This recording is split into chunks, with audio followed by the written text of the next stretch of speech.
21st January 2022, The Hindu editorial, Court and Compensation यानी अदालत और भरपाई. The Supreme Court has done much to grant some succor to the kin of COVID-19 victims. Supreme court ने काफ़ी कुछ किया है. कुछ सकर मतलब कुछ मीठी राहत देने के लिए जो कोविड-19 के जो हताहत लोग हैं उनके फैमिली मेंबर्स को. It took much persuasion by the Supreme Court and all its assertiveness to get the Union government to agree to last year to pay a token compensation of 50,000 rupees to the families of each of those who were claimed by COVID-19. Supreme court के लिए काफ़ी मनाना वाली बात लगी थी. Supreme court को काफ़ी मनाना पड़ा था और काफ़ी एसर्ट करना पड़ा था. काफ़ी अपनी बात को जोर दे के कहना पड़ा था जिससे कि वो यूनियन गवर्नमेंट से पिछले साल स्वीकार करा पाए थे कि वो 50,000 रुपये का एक टोकन भरपाई उन फैमिलीज को दें, उन प्रत्येक फैमिलीज को दें जिनको कि कोविड-19 ने क्लेम कर लिया था, यानी कि कोविड-19 ने जिनको निगल लिया था.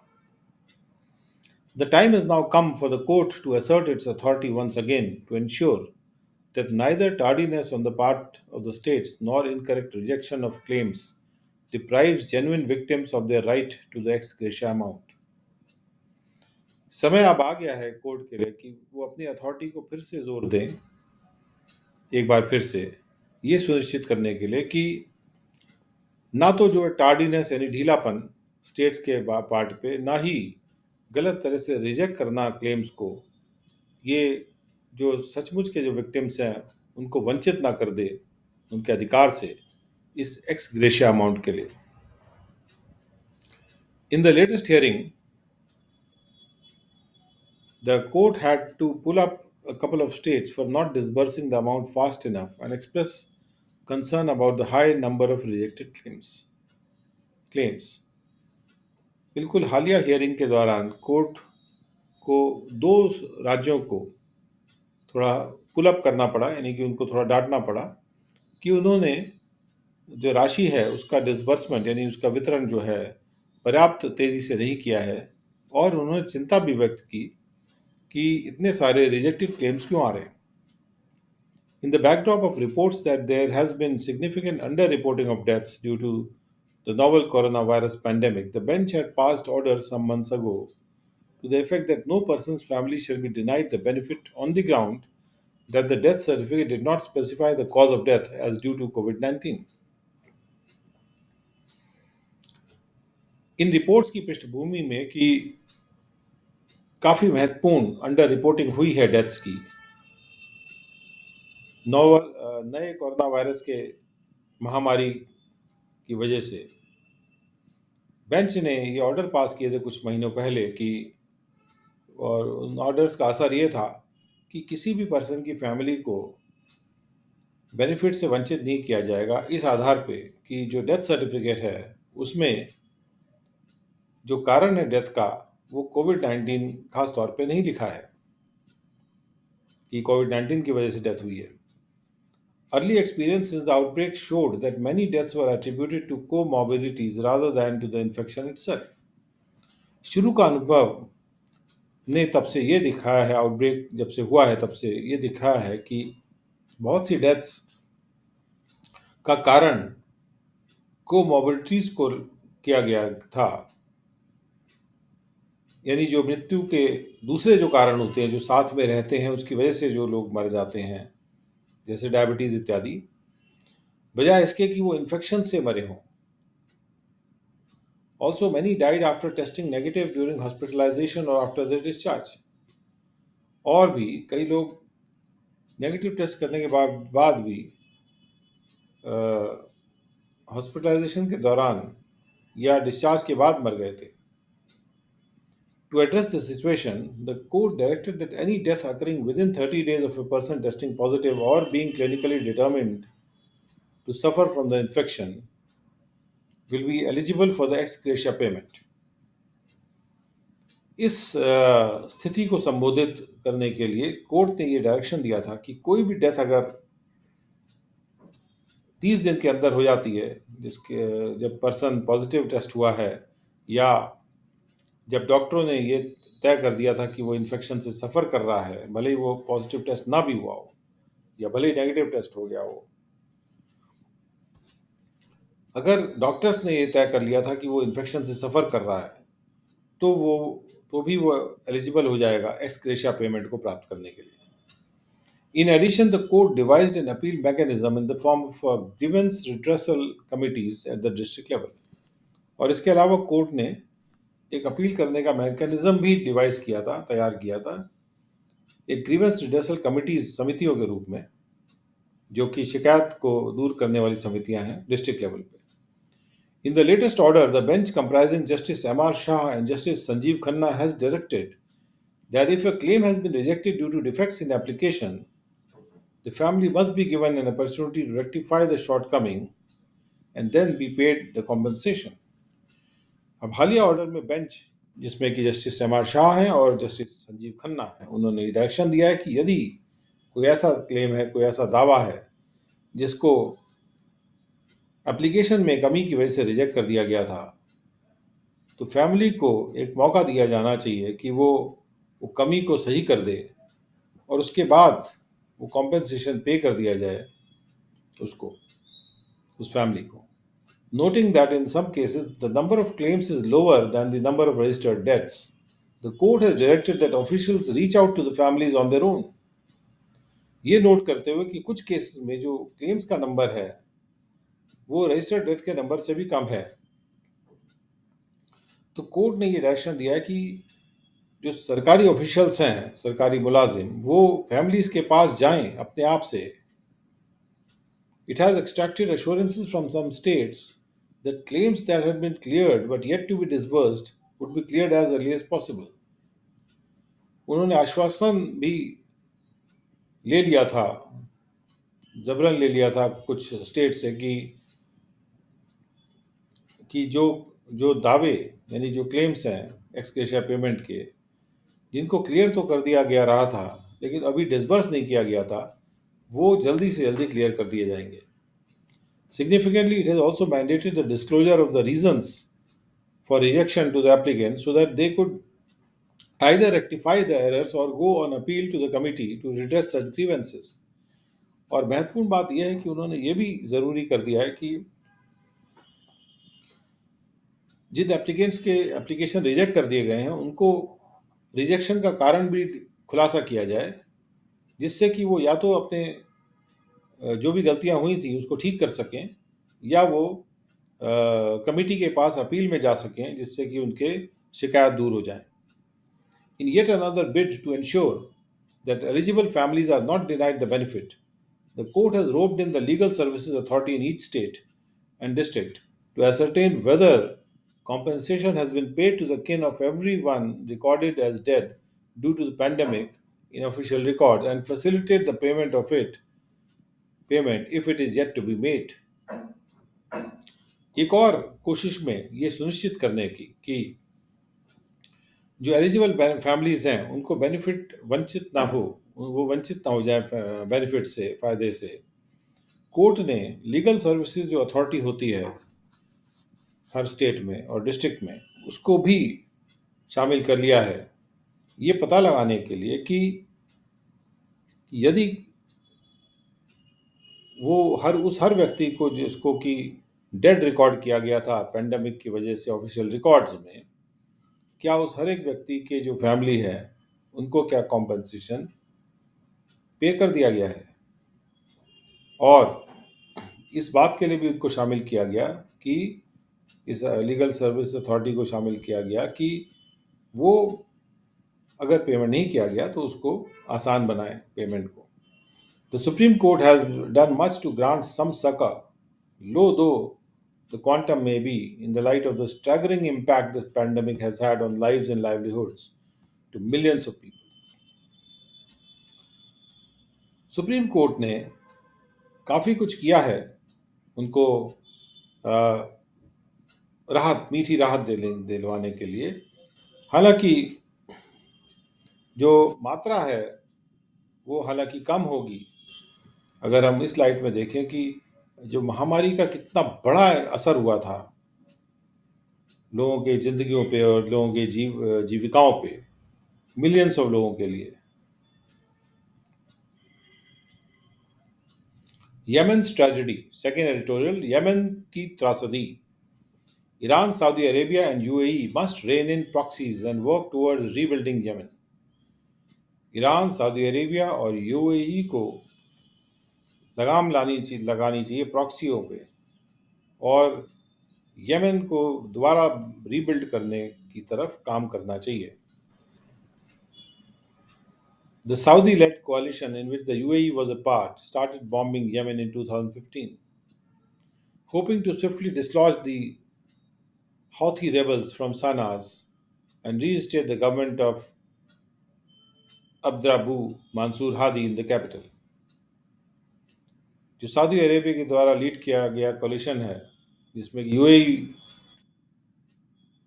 इसका यूएई भी एक पार्ट है, यूनाइटेड अरब एमिरेट्स, उन्होंने यमन को बॉम्ब करना शुरू कर दिया था 2015 में और आशा उनको ये थी कि वो बहुत जल्दी ही जो हाउथी रेबल्स हैं साना के उनको डिसलॉज कर देंगे, हटा देंगे और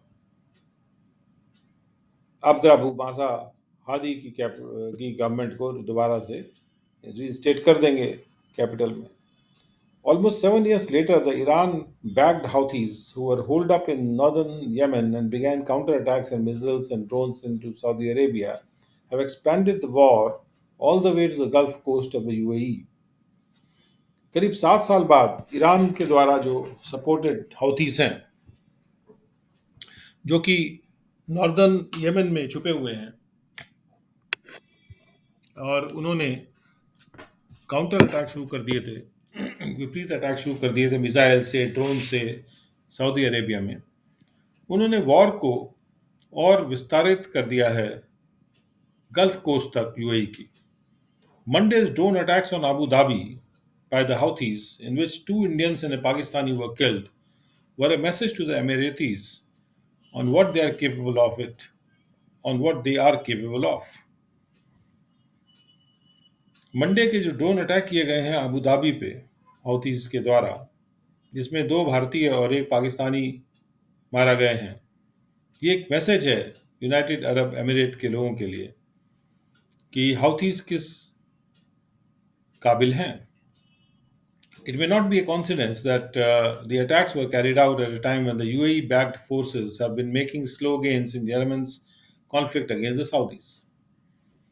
हो सकता है ये कोई इत्तेफाक नहीं है कि ये जो अटैक्स हैं ऐसे वक्त किए गए हैं जब यूएई के द्वारा सपोर्टेड फोर्सेस धीरे धीरे फायदा प्राप्त करती जा रही यमन के कॉन्फ्लिक्ट में हाउथीज के खिलाफ।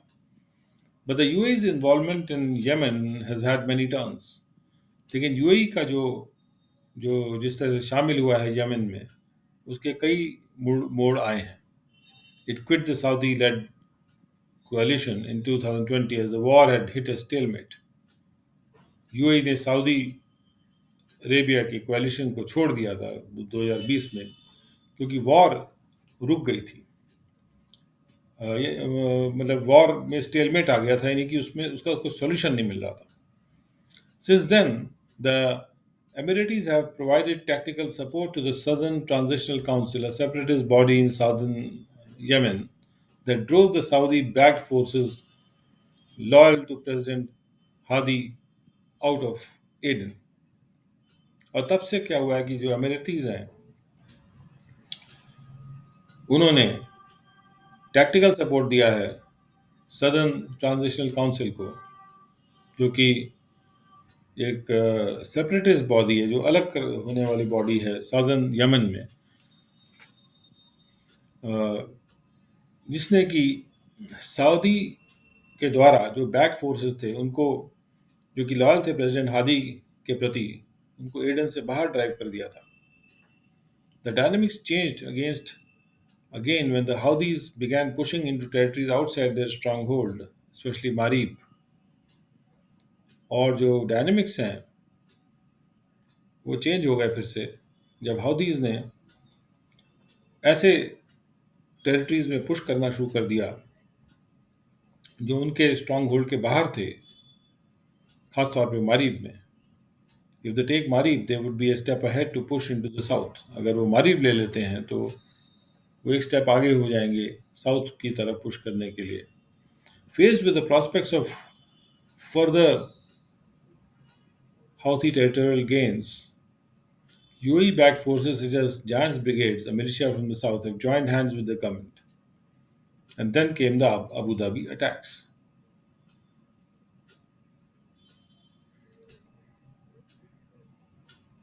इस तरह के प्रॉस्पेक्ट फेस करते हुए, इस तरह का फ्यूचर फेस करते हुए कि आगे और भी हाउथी के टेरिटोरियल गेन्स हो सकते हैं, तो यूएई की द्वारा सपोर्टेड जो फोर्सेस हैं, जैसे जायंट्स ब्रिगेड, जो कि साउथ का एक मिलिशिया है, एक मिलिट्री ब्रिगेड है, जिन्होंने सरकार के साथ जो है हाथ मिला लिया, और उसके बाद फिर अबू धाबी की अटैक्स आए हैं। These could escalate the conflict. ये जो अटैक हैं ये कॉन्फ्लिक्ट को और बढ़ा सकते हैं। The immediate response from the Saudi led coalition has been to carry out a massive airstrike on the partly destroyed Sana. Immediate जो प्रतिक्रिया आई है सऊदी लेड coalition की तरफ से वो ये है कि उन्होंने एक बड़ा मैसिव एयर स्ट्राइक किया है, एक भारी भरकम एयर स्ट्राइक किया है, जो पार्टली कुछ हद तक जो डिस्ट्रॉयड सना है उसके ऊपर। The UAE has also vowed retaliation. UAE ने भी ये शपथ ली है कि वो इसका जवाब देंगे। A Houthi strike to scare away the Emiratis from Yemen could trigger the opposite reaction from Abu Dhabi, which now has powerful proxies in the south. अगर हाउथी लोग स्ट्राइक करते हैं एमिरेतीज को डरा के भगाने के लिए यमन से, तो उससे अबू धाबी से एक अपोजिट रिएक्शन ट्रिगर हो सकता है, क्योंकि अबू धाबी के पास अब पावरफुल प्रॉक्सीज हैं साउथ में, यानी जो उनके बिहाफ पे काम कर रहे हैं। The cycle of violence spells tragic news for Yemen's 30 million people, for whom the country has been turned into what UNICEF has called a living hell. ये जो हिंसा का साइकिल है, ये बहुत बुरी खबर बता रहा है यमन के 3 करोड़ लोगों के लिए, जिनके लिए वो देश जो यूनिसेफ कह रहा है कि वो एक एक जीता जागता जहन्नुम हो गया है। Yemen, one of the poorest countries in the world, Arab world, is facing a three-way crisis. Thousands have been killed in the conflict, many more abandoned or suffering by the collapse of the government and the social services, and mass hunger. Yemen जो कि सबसे गरीब देशों में से है Arab world में, वो एक 3 दिशा वाली बुरी हालत फेस कर रहा है। हजारों लोग कॉन्फ्लिक्ट में मारे जा चुके रहे हैं, और कई भी और उससे ज़्यादा छोड़ दिए गए हैं, या वो गवर्नमेंट के कोलैप्स को सफ़र कर रहे हैं, और सोशल सर्विसेज उनको नहीं मिल पा रही, उससे सफ़र कर रहे हैं। और तीसरा कि भूखमरी बहुत हो गई है बहुत सारे लोगों में। The first step to address this tragedy is to end the fighting. तो पहला जो स्टेप है इस त्रासदी को सॉल्व करने का, उसको संबोधित करने का, वो ये है कि फाइटिंग को बंद किया जाए। But unfortunately, the parties in the conflict and the regional backers are keen on escalating the conflict further rather than finding a solution. लेकिन बदकिस्मती ये है कि जो कॉन्फ्लिक्ट में पार्टीज हैं और उनके जो क्षेत्रीय सपोर्ट करने वाले हैं, वो कीन हैं कि वो कॉन्फ्लिक्ट को और बढ़ाएं, आगे बढ़ाएं, बजाय इसके कि कोई सॉल्यूशन को ढूंढें।